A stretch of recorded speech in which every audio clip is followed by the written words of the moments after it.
এক সময় যে কথার আগে হাত তুলতো সে এখন গালি শুনলেও মুস্কি হাসি দেয়। তো বন্ধুর একদিন তাকে জিজ্ঞেস করে, কিরে নেতা, তুই না কথা বলার আগে হাত তুলতি? তখন সে বলে, পাগল ছিলাম তখন তুলেছি, বুঝতে পেরেছি ওই জগতে কিছু নাই, আল্লাহর প্রেমের ধৈর্যের জগতে অনেক বড় নিয়ামত আছে।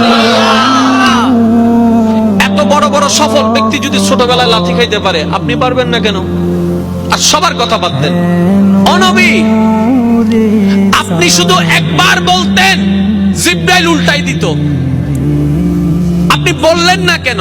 নবী রাহমাতুল লিল আলামিন বলে, পাওয়ার থাকার পরও যে পাওয়ার দেখায় না সে তো সত্যিকার পাওয়ারফুল ব্যক্তি। সুবহানাল্লাহ। যার হাসে কিছু নাইতে হবে, দেখ চিনস নাই হন এই আর নাম জানোস না, আর বা ফোন চিনস না, জাতুন নাইতে হবে। আর যার থেকে আছে, যার থেকে পাওয়ার আছে সে কি চুপ। যার থেকে সত্যিকার ক্ষমতা থাকে সে কখনো কথা বলে না।